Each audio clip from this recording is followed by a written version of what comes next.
Ladies and gentlemen, welcome to our 9 p.m. English News Edition. Here are the headlines. The first Djiboutian pilgrims arrives in Mecca for the Hajj 1446 2025. For the international news, Donald Trump announces the lifting of U.S. sanctions against Syria. The details in this edition of 9 p.m. tonight.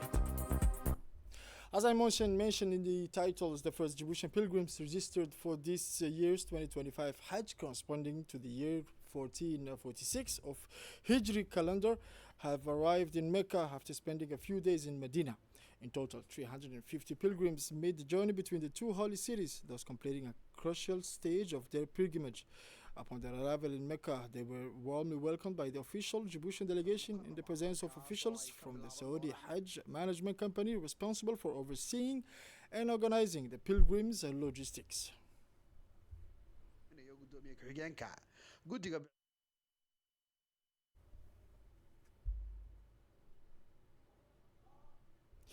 Speaking to our colleagues Khadr Abdullahi and Jamal Atiyah, several pilgrims expressed their emotions. It's an unforgettable moment. We prayed so much to experience this day, one said. Others praised the organization of the trip and the support provided since their departure from Djibouti.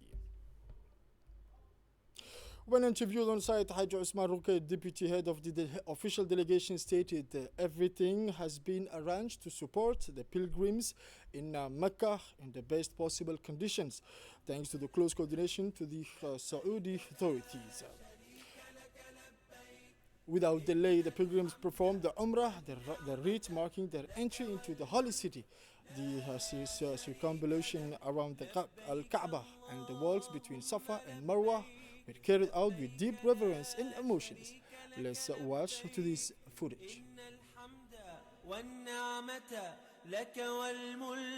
لا شريك له لبيك اللهم لبيك لبيك لا شريك لك لبيك لبيك الحمد والنعمة لك والملك لا شريك لك لبيك اللهم لبيك لبيك لا شريك لك لبيك إن الحمد والنعمة لك والملك لا شريك لك لبيك اللهم لبيك لبيك لا شريك لك لبيك إن الحمد والنعمة لك والملك لا شريك له لبيك اللهم لبيك لبيك لا شريك لك لبيك لبيك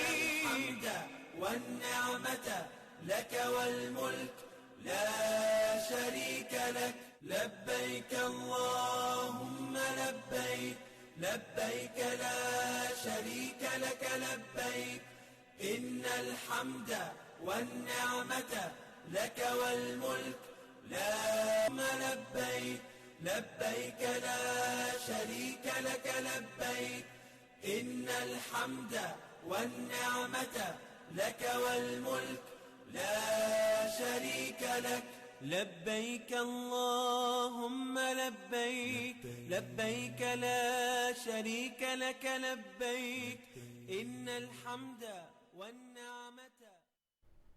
And now, for the first time, the University Hospital Center, CHU of Djibouti, is celebrating International Nurses Day. The nurses at the CHU Djibouti are recognized for their technical expertise, responsiveness, and composure in complex situations. Their in-depth training enables them to quickly assess patients' needs and respond effectively. However, beyond their technical skills, it is their humanity that truly makes a difference. They offer a listening ear, a reassuring word, and a helping hand during difficult moments. This day is a valuable opportunity to honor those who dedicated themselves wholeheartedly to the well-being of others.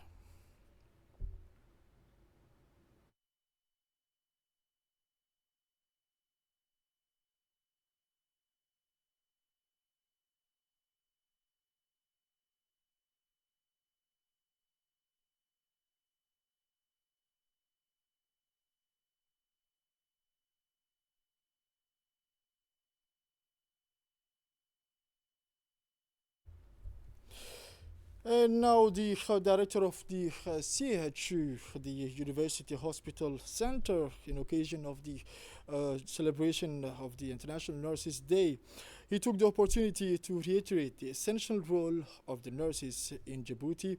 Their in-depth training enables them to quickly assess patient needs and respond effectively, he said.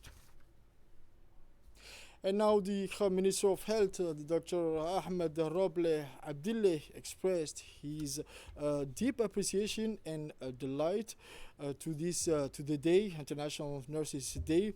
He underlined that this day is a valuable opportunity to honor those who dedicated themselves wholeheartedly to the well-being of others. A delegation of Chinese specialist doctors currently based at Hospital Peltier in Djibouti visited the School of Children with Special Needs in Gabon for a day that combined medical care and cultural activities. This initiative provided students with direct access to health checkups while also introducing them to aspects of Chinese culture. The medical mission, composed of an orthopedist, an ENT specialist, cardiologist, conducted through examination for children with visual impairment, autism, and hearing difficulties. The goal was to establish accurate diagnosis and provide personalized recommendation to help improve their long-term autonomy. Providing care directly in their learning environment makes healthcare more accessible and allows for more effective follow-up. Beyond the medical aspect, students also took part in enriching activities such as Kung Fu workshops and an introduction to Chinese calligraphy. This action reflects the dynamic cooperation between Djibouti and China, strengthened through concrete and hopeful initiatives.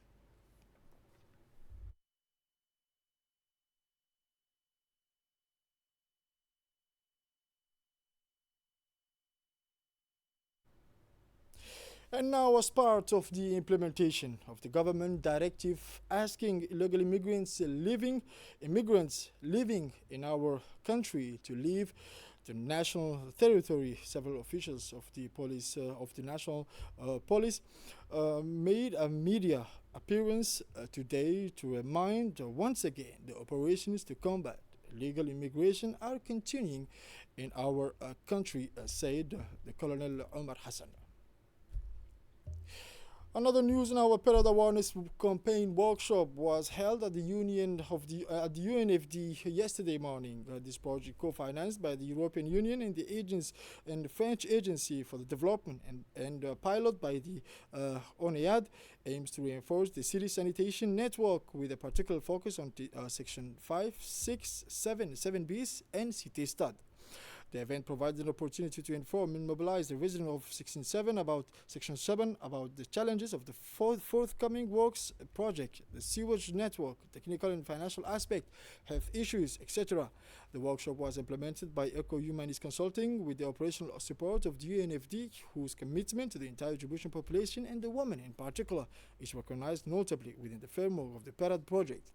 Finally, they express our sincere gratitude to the officials and partners present whose commitment contribute to the improvement of sanitation infrastructures and to the well-being of the population.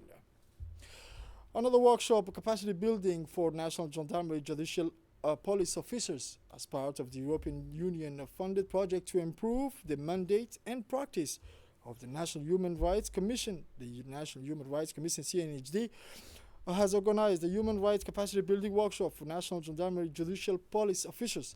This event is part of the project to improve the mandate and practice of the CNDH, financed by the European Union. The main aim of this large-scale project is to enable the CNDH to focus more closely on its mission to promote and protect human rights. The main aim of the workshop was to enhance the skills of judicial police officials in the key areas such as knowledge and application of international human rights, preventing abuses and violation of fundamental rights, strengthening cooperation with the CNDH to guarantee the transparency and impartiality of investigation. Presentation of main finding of the CNDH, the workshop was therefore aimed at the judicial police officials of the National Gendarmerie who play a key role in the protection of human rights.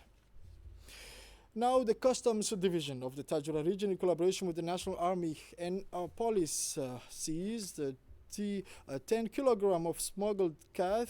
The seized merchandise was destroyed by fire in the sub-prefecture of Dora, and the means of transport used to transport the contraband were seized.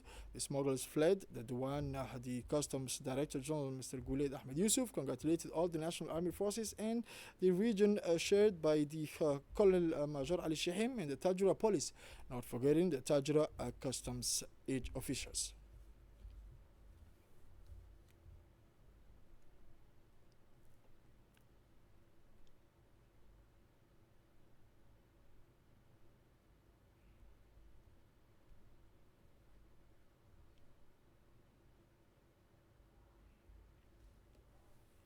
And now UNESCO strengthening journalist skills on climate misinformation. A high-level workshop kicked off this May 13 in Port-Louis, bringing together journalists from East Africa, Comoros, Djibouti, Madagascar, Mauritius, Seychelles to better cover the challenges of climate change and combat misinformation. Organized by UNESCO in partnership with Africa 21, IOC, Media Trust, and University of Mauritius, this training is part of the Global Climate Information Integrity Initiative launched by the UN, UNESCO, and Brazil. In a world dominated by an AI and social network, real info saves lives. Climate misinformation can be costly, especially for vulnerable and migrant population fleeing the consequences of the environmental crisis. And now for the international news, historic meeting between American President Donald Trump and Syria President Ahmed al-Sharrah in Riyadh. The meeting marked the first between American and Syrian leaders in 25 years. The meeting was attended by Mohammed bin Salman, Turkish President Recep Tayyip Erdogan, as well as U.S. Foreign Minister Marco Rubio and Syrian Foreign Minister Asad al-Shaybani. This is it for this 9 p.m. English News Edition. Thank you for watching us. Stay tuned for more on RTD.